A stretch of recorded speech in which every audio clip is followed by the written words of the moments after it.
శారద, భూమి ఇద్దరు కూడా అర్ధరాత్రి పూట బయటకు వెళ్తూ ఉంటే వాళ్ళిద్దరిని కూడా గగన్ చూసేస్తాడు.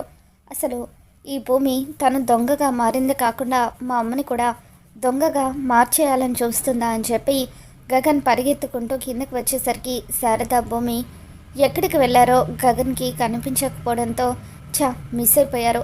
అసలు వీళ్ళిద్దరూ కలిసి ఏం చేస్తున్నారో ఎలాగైనా సరే తెలుసుకోవాలి. తెల్లవారిన తర్వాత ఇంటికి కథ వస్తారో అప్పుడు వీళ్ళు ఏం చేస్తున్నారో తేల్చుకుంటాను అని చెప్పి గగన్ అనుకుంటాడు. మరోవైపు శారద, భూమి ఇద్దరూ కూడా కృష్ణప్రసాద్ని తీసుకొని శరత్చంద్ర ఇంటికి వెళ్తారు. కృష్ణప్రసాద్ దయ్యంలాగా పైనుండి కింద వరకు మొత్తం కూడా వైట్ డ్రెస్ వేసుకుంటాడు.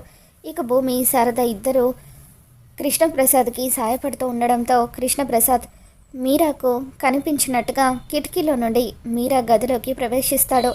ఇక అప్పుడు మీరా మీరా అంటూ నిద్రపోతున్న మీరాని కృష్ణప్రసాద్ పిలుస్తూ ఉంటే, ఏమండి మీరేనా అని చెప్పి మీరా ఒక్కసారిగా లేచి కూర్చుంటుంది. నేను చనిపోయిన తర్వాత కూడా నీ మీద ఉన్న ప్రేమతో ఆత్మగా వచ్చాను మీరా అని చెప్పి, కేవలం నేను నీకు మాత్రమే కనిపిస్తాను అని కృష్ణప్రసాద్ అనడంతో ఇక అప్పుడు మీరా ఎందుకండి నన్ను ఇంత త్వరగా వదిలేసి వెళ్ళిపోయారని చెప్పి మీరా బాధపడుతూ ఉంటుంది. ఇక దాంతో కృష్ణప్రసాద్ నా నుదుటిన అలా రాసి పెట్టి ఉంటే తప్పదు కదా మీరా, చెర్రీ నువ్వు కూడా నా గురించి బాధపడుతూ నువ్వు భోజనం కూడా సరిగ్గా చేయడం లేదని తెలిసింది. నా కోసం నువ్వు మంచిగా భోజనం చేయాలి, హెల్తీగా ఉండాలి. నువ్వు కూడా ఇలా అనారోగ్యం పాలైతే అప్పుడు చెర్రీ వాళ్ళను ఎవరు చూసుకుంటారని చెప్పి కృష్ణప్రసాద్ అంటూ ఉంటాడు. ఇక ఆ తర్వాత నేను నీతో ఇంకొక ముఖ్యమైన విషయం చెప్పడానికి వచ్చాను. రేపు మీ అన్నయ్య వాళ్ళు నాకు పిండ ప్రదానం జరిపిస్తానని అన్నారు కదా, ఎట్టి పరిస్థితులను ఆ పిండ ప్రదానం జరగడానికి వీల్లేదు అని అంటూ ఉంటే, అదేంటండి మన ఆచారం ప్రకారం చనిపోయిన వ్యక్తికి పిండ ప్రదానం చేస్తారు కదా అని చెప్పి మీరా అంటూ ఉంటే, అవును పిండ ప్రదానం చేస్తారు, కానీ చేయాల్సింది చెర్రీ కాదు పెద్ద కొడుకు మాత్రమే చేయాలి. ఎట్టి పరిస్థితుల్లోనూ చెర్రీ ఆ పిండ ప్రదానం చేయకుండా నువ్వే అడ్డుకోవాలి అని చెప్పి కృష్ణప్రసాద్ అంటూ ఉంటాడు. అలాగే అండి, మీరు కోరుకున్నట్టుగానే గగన్తోనే ఆ పిండ ప్రదానం జరిపిస్తాను అని చెప్పి మీరా చెబుతూ ఉంటుంది. అలా మీరా కళ్ళు మూసుకొని ఏడుస్తూ ఉండగానే కృష్ణప్రసాద్ అక్కడి నుండి మాయమైపోయినట్టుగా నటిస్తూ ఉంటాడు. కృష్ణప్రసాద్ మళ్ళీ కిటికీలో నుండి కిందకు తాడు సాయంతో దిగడంతో భూమి, శారద ఇద్దరు కూడా కృష్ణప్రసాద్ని పట్టుకొని తనని అక్కడి నుండి తీసుకెళ్ళిపోతారు. ఆయన కోరుకున్నట్టుగా ఎట్టి పరిస్థితులను చెర్రీ చేత పిండ ప్రదానం జరగనివ్వను అని చెర్రీ అనుకుంటాడు. తర్వాత రోజు ఉదయాన్నే అందరూ కూడా పిండ ప్రదానం జరిగే చోటుకు వెళ్తారు. ఇక అప్పుడు అపూర్వ, శరత్చంద్ర, గోరింటకు సుజాత, చెర్రీ వీళ్ళంతా కూడా అక్కడ ఉంటారు. చెర్రీ పిండ ప్రదానం చేస్తూ ఉంటే అప్పుడు శారద, భూమి ఇద్దరు కూడా కంగారు పడిపోతూ చాటుగా ఉండి చూస్తూ ఉంటారు. భూమి మన ప్లాన్ వర్కౌట్ అవుతుందంటావా అని చెప్పి శారద అంటూ ఉంటే, తప్పకుండా వర్కౌట్ అవుతుంది అత్తయ్య, చూస్తూ ఉండండి అని చెప్పి భూమి అంటూ ఉంటుంది. మరోవైపు అపూర్వ, ఆ కృష్ణప్రసాద్ బతికి ఉంటే ఎట్టి పరిస్థితులను శారద ఈ పిండ ప్రదానం జరగనివ్వదు, వాళ్ళు ఎక్కడ వచ్చేసి ఉంటారా అని చెప్పి అపూర్వ చుట్టుపక్కల అంతా కూడా చూస్తూ ఉంటుంది. కరెక్ట్గా చెర్రీ పిండ ప్రదానం చేసే టైంకి మీరా అక్కడికి వచ్చి చెర్రీని అడ్డుకుంటుంది. ఒరే చెర్రీ, నువ్వు ఈ పిండ ప్రదానం చేయడానికి వీలేదురా అని అంటూ ఉంటే, ఏంటి మీరా ఏం చేస్తున్నావు నువ్వు, నీకు అర్థమవుతుందా, చనిపోయిన వ్యక్తికి పిండ ప్రదానం చేయొద్దని అంటావేంటి అని అంటూ ఉంటే, చెయ్యకూడదని చెప్పారన్నయ్య అని మీరా అంటూ ఉంటుంది. ఎవరు చెప్పారని శరత్చంద్ర అంటూ ఉంటాడు. ఆయనే ఆత్మగా నా దగ్గరికి వచ్చి చెప్పారు అని మీరా అంటూ ఉంటుంది. పెద్ద కొడుగ్గా పిండ ప్రదానం చేయాల్సింది గగన్ అని ఆయన నాతో చెప్పారు, అందుకే చెర్రీ ఈ పిండ ప్రదానం చేయకూడదు అని చెప్పి మీరా అంటూ ఉంటుంది. ఇక దాంతో అపూర్వ, ఇదేంటి నిజంగానే ఆ కృష్ణప్రసాద్ చనిపోయాడా, దయ్యమయ్యి మీరా దగ్గరికి వచ్చి మాట్లాడి ఉంటాడా, ఒకవేళ నిజంగానే కృష్ణప్రసాద్ దయ్యమయ్యి ఉంటే అతని చావుకి కారణమైన నన్ను, బావని కూడా చంపేస్తాడా అని చెప్పి అపూర్వ భయంతో వణికిపోతూ ఉంటుంది. అన్నయ్య, ఆయన అంటే నాకు ఎంత ప్రాణమో నీకు తెలుసు కదా, ఆయన చనిపోయిన తర్వాత కూడా ఆయన ఏది కోరుకుంటే అదే జరగాలి, అందుకే గగన్ కాళ్ళు పట్టుకొనైనా పిండ ప్రదానం జరిపిస్తాను, చెర్రీ మాత్రం ఈ పిండ ప్రదానం చేయకూడదన్నయ్య అని చెప్పి మీరా ఏడుస్తూ ఉంటుంది. ఇక దాంతో చెర్రీ లేచి నిలబడి, అమ్మ, నాన్న కోరుకున్నట్టుగా అన్నయ్యే పిండ ప్రదానం చేస్తాడు, నేను చేయడం లేదులే, నువ్వు బాధపడకు అని చెప్పి చెర్రీ అంటూ ఉంటాడు. ఇక ఆ తర్వాత అపూర్వ, శరత్చంద్ర వీళ్ళంతా కూడా ఇంటికి తిరిగి వచ్చేస్తారు. పిండ ప్రదానం ఆగిపోయినందుకు శారద, భూమి సంతోషపడుతూ ఉంటారు. కానీ ఒకవేళ మీరా గగన్ వచ్చి పిండ ప్రదానం చేయమని అడిగితే అప్పుడు ఎలాగమ్మా అని చెప్పి శారద అంటూ ఉంటుంది. గగన్ కూడా పిండ ప్రదానం చేయకూడదు కదా, ఆయన బతికే ఉన్నారు కదా అని శారద అంటూ ఉంటే అప్పుడు భూమి, ఎట్టి పరిస్థితులను బావ అందుకు ఒప్పుకోడు అత్తయ్య, బావ సంగతి తెలిసే నేను ఇలా కండిషన్ పెట్టాను. మనం ఒకవేళ వేరే విధంగా ఈ పిండ ప్రదానం ఆపితే ఆ అపూర్వకు మామయ్య బతికున్నాడనే అనుమానం కలుగుతుంది. అందుకే ఈ విధంగా నేను ప్లాన్ చేశాను.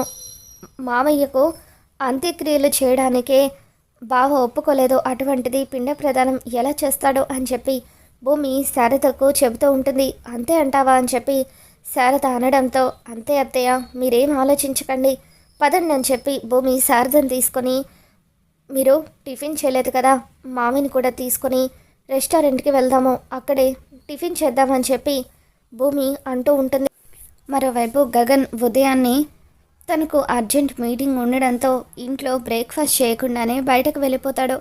అసలు వీళ్ళిద్దరూ ఏం చేస్తున్నారో, తెల్లవారే వరకు ఎందుకు రాలేదో ఈరోజు ఎలాగైనా తేల్చుకుంటానని చెప్పి గగన్ అనుకుంటాడు. శారద, భూమి, కృష్ణప్రసాద్ ముగ్గురు కలిసి ఒక రెస్టారెంట్కి వెళ్తారు. ఇక అక్కడ కృష్ణప్రసాద్కి శారద ఎంతో ప్రేమగా టిఫిన్ తినిపిస్తూ ఉంటుంది. శారద, నువ్వు ఇలా నాకు టిఫిన్ తినిపిస్తూ ఉంటే ఎంత సంతోషంగా ఉందో తెలుసా, ఇన్ని రోజులు ఈ ప్రేమను నేను చాలా మిస్ అయ్యాను అని చెప్పి కృష్ణప్రసాద్ శారదతో అంటూ ఉంటాడు. వాళ్ళిద్దరిని చూసి భూమి కూడా చాలా సంతోషపడిపోతూ ఉంటుంది. అమ్మ భూమి, నువ్వు కూడా వెళ్ళి టిఫిన్ తెచ్చుకొని శారద అనడంతో, అలాగే అత్తయ్య అని భూమి వెళ్ళి టిఫిన్ తెచ్చుకుంటూ ఉండగా ఇక అప్పుడే గగన్ అదే రెస్టారెంట్కి టిఫిన్ చేయడానికి వస్తాడు. గగన్ ఒక చోట కూర్చొని టిఫిన్ తింటూ భూమిని చూసి ఒక్కసారిగా షాక్ అవుతాడు. భూమి కూడా గగన్ని చూసి కంగారు పడిపోతూ ఉంటుంది. ఏయ్ తైతక్క, రా అని చెప్పి గగన్ అంటాడు. నువ్వేంటి ఇంత దూరం టిఫిన్ చేయడానికి వచ్చావా అని గగన్ అనడంతో అప్పుడు భూమి, అవును బాబా అని చెప్పి అంటూ ఉంటుంది. నువ్వు టిఫిన్స్ బాగానే చేస్తావు కదా, మరి నువ్వు బయట ఫుడ్ తినడం ఏంటి అని చెప్పి గగన్ అనడంతో, ఒక్కోసారి తప్పదు కదా బాబా అని చెప్పి భూమి అంటూ ఉంటుంది.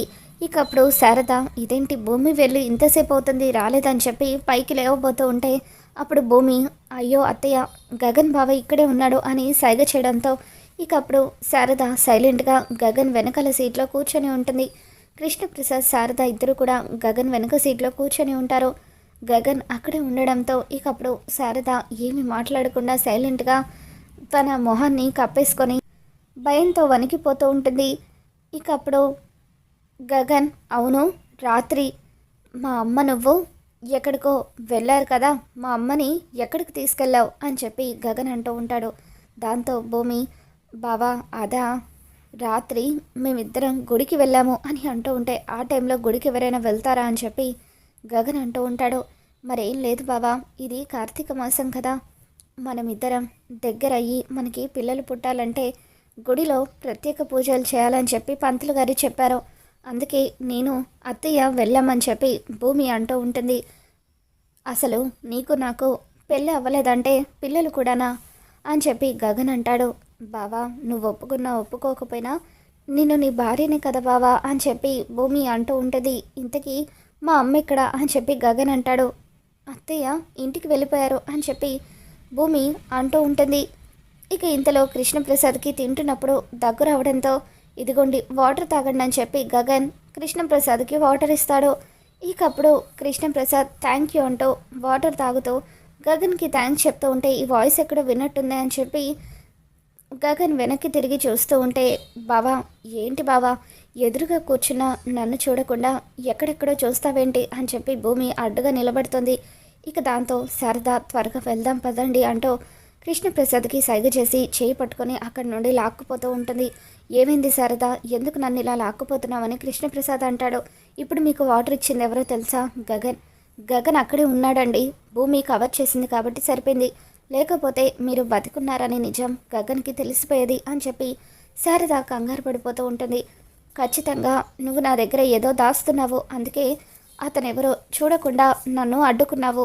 నువ్వు నా దగ్గర ఏమీ దాయడం లేదు కదా అని చెప్పి గగన్ అంటూ ఉంటాడు. లేదు బావా, నీ దగ్గర నేనెందుకు దాస్తానని చెప్పి భూమి అంటూ ఉంటుంది. ఇక ఆ రోజు సాయంత్రం మీరా గగన్ ఇంటికి వస్తుంది. గగన్తో మాట్లాడాలని చెప్పి మీరా, గగన్ మీ నాన్న పోయిన తర్వాత అంత్యక్రియలు చేయడానికి కూడా నువ్వు రాలేదు, కానీ ఇప్పుడు పెద్ద కొడుగ్గా నువ్వే పిండ ప్రదానం చేయాలనేది ఆయన కోరిక అని చెప్పి మీరా గగన్ని బతిమలాడుతూ ఉంటుంది. ఇక ఎక్కడ గగన్ ఒప్పుకుంటాడోనని శారద కంగారు పడిపోతూ ఉంటే, మీరేం కంగారు పడకండి అత్తయ్య, బావ ఒప్పుకోడు అని భూమి అంటూ ఉంటుంది. కానీ మీరా, బాబు పెద్దదాన్నైనా నీ కాళ్ళు పట్టుకుంటాను, దయచేసి ఆయన ఆఖరి కోరిక తీర్చు అని చెప్పి గగన్ కాళ్ళు పట్టుకోవడానికి మీరా సిద్ధపడడంతో, పిన్నమ్మ ఏంటి పిన్నమ్మ ఇది, మీరు నా కాళ్ళు పట్టుకోవడం ఏంటి, ఇంతలా అడగాల, నాకు ఇష్టం లేకపోయినా మీరు ఇలా ప్రాధేయపడుతున్నారు కాబట్టి పిండ ప్రదానం చేయడానికి నేను ఒప్పుకుంటున్నాను అని గగన్ అనడంతో భూమి శారద ఇద్దరు ఒక్కసారిగా షాక్ అవుతారు. బావ ఇటువంటి ట్విస్ట్ ఇస్తాడని నేను అస్సలు అనుకోలేదు అని చెప్పి భూమి అంటూ ఉంటే, ఇప్పుడు ఎలాగమ్మా, వాడి చేత ఎలాగైనా పిండ ప్రదానం ఆపాలని చెప్పి శారద అనుకుంటూ ఉంటుంది. రే గగన్, ఒక్కసారి ఆలోచించు, నీకు ఆయన అంటే ఇష్టం లేదు కదా, మరి నువ్వెందుకు పిండ ప్రదానం చేయడం అని చెప్పి శారద అంటూ ఉంటే, లేదమ్మా నేను పిన్నమ్మ కోసం ఇదంతా చేయాలని నిర్ణయించుకున్నాను అని చెప్పి అంటూ ఉంటాడు. ఇక తర్వాత రోజు ఉదయాన్నే గగన్ కృష్ణప్రసాద్కి పిండ ప్రదానం చేస్తూ ఉంటాడు. ఇక దాంతో శారద భూమి ఇద్దరు కూడా అక్కడికి వస్తారు. రే గగన్, నీకే చెప్తున్నాను పైకి లే అని శారద అంటూ ఉంటుంది. ఎందుకమ్మా అని గగన్ అంటూ ఉంటాడు.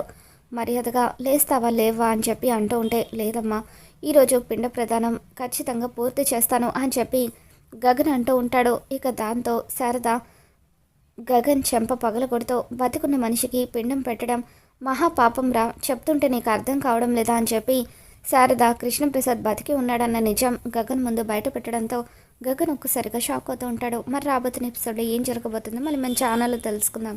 ఈ వీడియో మీకు నచ్చినట్లయితే తప్పకుండా లైక్ చేయండి.